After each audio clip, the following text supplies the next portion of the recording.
नमस्कार। P10 health में एक बार फिर से आपका बहुत बहुत स्वागत है। आज हम अभी आए हुए हैं डॉक्टर निहारिका सिन्हा जी के पास, जो कि कंसल्टेंट न्यूमेटोलॉजिस्ट हैं और इनका अपना क्लिनिक है अवनी केयर क्लिनिक, जो कि इनकम टैक्स गोलंबर के पास में है। आज हम न्यूमेटोलॉजिस्ट के बारे में ही बात करेंगे कि क्या होता है न्यूमेटोलॉजिस्ट।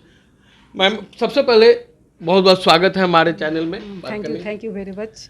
आज ये परामर्श हम आपसे लेंगे मैम कि रूमेटोलॉजिस्ट और गठिया, ये दो शब्द है, दोनों में क्या अंतर है, ये हमारे दर्शकों को बताएं मैम। देखिए, रूमेटोलॉजी यानी र्यूम यानी ज्वाइंट। जब दो स्ट्रक्चर किसी ज्वाइंट को कनेक्ट करते हैं, उसमें जो प्रॉब्लम आती है उसमें सारे हम रूमेटोलॉजी में डील करते हैं। गठिया यानी ज्वाइंट पेन, यानी किसी भी जोड़ों में दर्द होना, जो एक लक्षण है, बीमारी नहीं है। जैसे बुखार एक लक्षण है, बहुत सारी वायरल इन्फेक्शन है, मलेरिया है, डेंगू है, कालाजार किसी में भी आ जाती है, लेकिन इलाज हमें उसका करना है। बुखार के लिए हम सिर्फ पैरासीटामोल दे सकते हैं। वैसे ही गठिया बहुत सारे रूमेटोलॉजिकल डिजीज़ है, उसमें होती है, जो लगभग 200 तरह की होती है।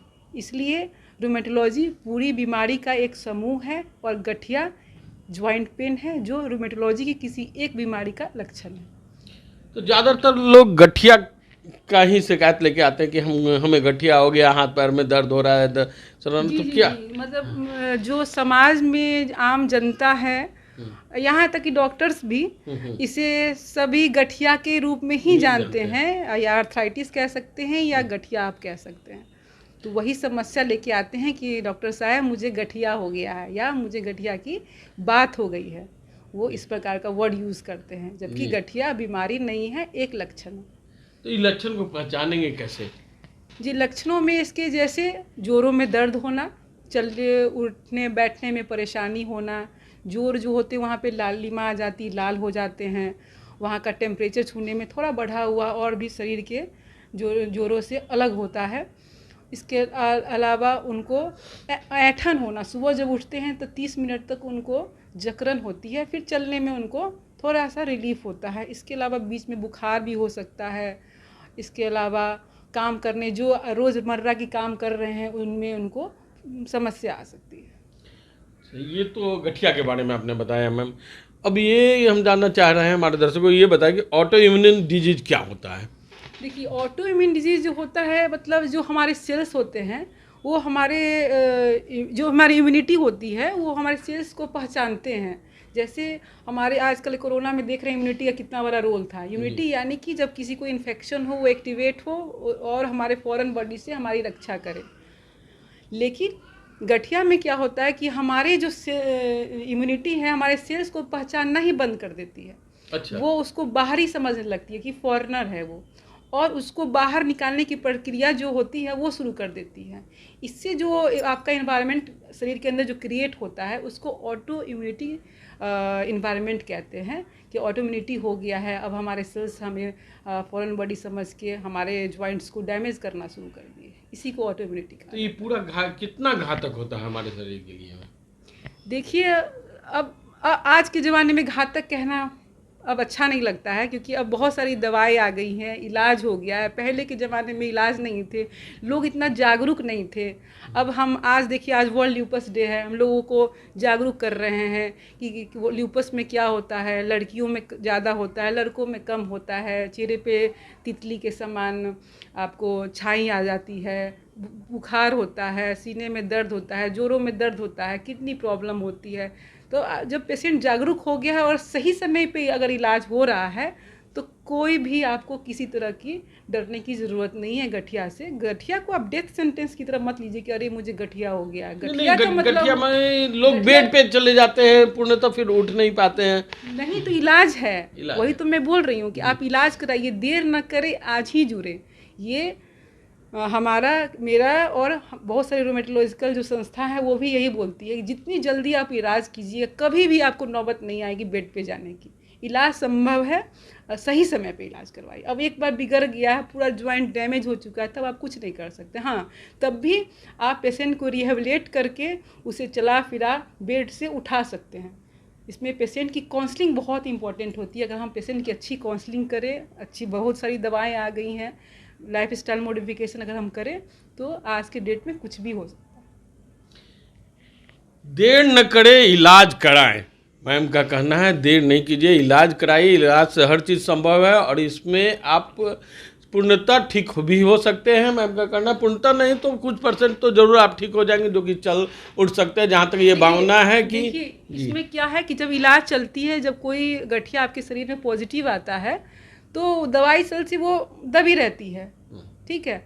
और बीच में कभी इन्वायरमेंटल ट्रिगर आया, कोई किसी को ओबेसिटी हो गया, कोई इन्फेक्शन हो गया, तो उसमें बढ़ घट सकता है। उस हिसाब से फिर ऊपर नीचे इलाज कीजिए और फिर वो मेंटेन रहता है, उसमें कोई प्रॉब्लम नहीं होती। जैसे हार्ट डिजीज़ है, आपको ये डायबिटीज़ है, हाइपरटेंशन है, क्या है, लॉन्ग डिजीज़ है, ऐसे ही मान के चलिए गठिया एक लॉन्ग डिजीज़ है, 1-2 दवाई खाइए, आराम से रहिए, कोई दिक्कत नहीं होती है।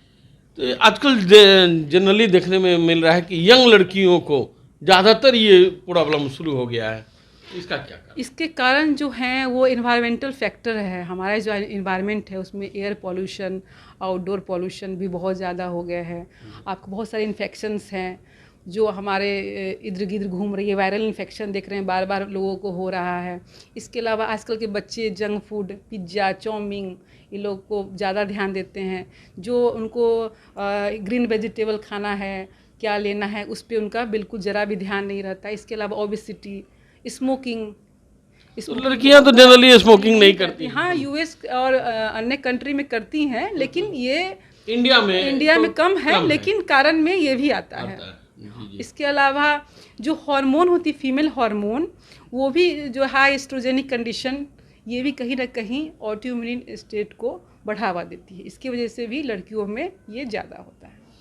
तो इसके जांच क्या है और इलाज क्या है मैम? जांच तो आप अगर इसको लक्षण को बस समझें कि आपको जोड़ों में दर्द हो रहा है, सुबह ऐंठन हो रही है, कहीं आपको फीवर भी हो रहा है जो नहीं उतर रहा है, या कहीं रैसेज आ रहे हैं, चाहे वो कहीं आपके गले में क्यों ना हो, माउथ में क्यों ना हो, इस टाइप से कुछ भी लक्षण आपको दिख रहे हैं, या ऑर्गन्स भी इसमें इन्वॉल्व होते हैं, कुछ ऑर्गन का इन्वॉल्वमेंट भी लग रहा है, चाहे किसी मरीज़ को दर्द के साथ फीवर रहता है और कोई लक्षण नहीं आते हैं, ठीक है, तो भी आप आके डॉक्टर से मिले, जो भी टेस्ट होगा वो हम करवाएंगे और जैसा पॉजिटिव निकलेगा उसके हिसाब से इलाज होगा, क्योंकि दर्द का इलाज नहीं होता है, बीमारी का इलाज करवाएं।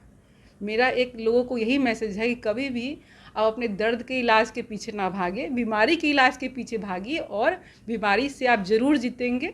इसमें मैं मतलब 100% दावा करती हूँ कि ये संभव है, आज के डेट में इसका निदान संभव है। तो डॉक्टर साहिबा ने बोला कि दर्द का इलाज नहीं ना करे, बीमारियों का इलाज कराएं। बीमारी अगर सही हो जाती है आपकी तो आप स्वस्थ हो जाएंगे, ठीक रहेंगे। तो ये चीज़ और हम आपसे पूछना चाह रहे थे मैम, तो ये जो इलाज चलता है तो लंबा टर्म का इलाज होता है, कंटिन्यू जिंदगी भर खाना पड़ता है, या फिर मतलब स्टार्ट करके ख़त्म भी होता है?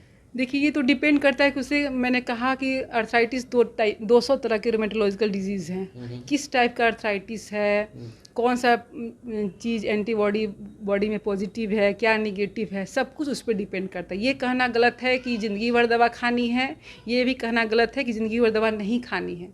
ये सब पेशेंट के फिजिकल कंडीशन और जो हमारे जो टेस्ट होंगे, जो एंटीबॉडी प्रेजेंट आएंगी, उस पर डिपेंड करेगा। एज पे भी डिपेंड करेगा। अब पेशेंट हमारे किस एज में आया है, पता चला 20 साल से प्रॉब्लम है, परसिस्ट कर रही है, अच्छा। ठीक है, तो उस पर भी डिपेंड करेगा कितनी दिनों तक हमको दवा चलानी है।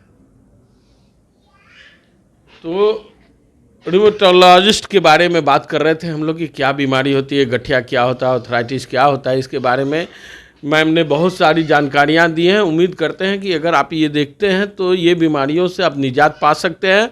मैम हमसे बात करने के लिए बहुत बहुत धन्यवाद। अगर ये कार्यक्रम अच्छा लग रहा है तो आप इसको सब्सक्राइब करना ना भूलें, सब्सक्राइब करें, लाइक करें, कमेंट करें, कमेंट में ये बताएं कि आपको क्या बीमारी है, उस पर हम राय लेंगे मैम से, और शेयर जरूर करें। धन्यवाद।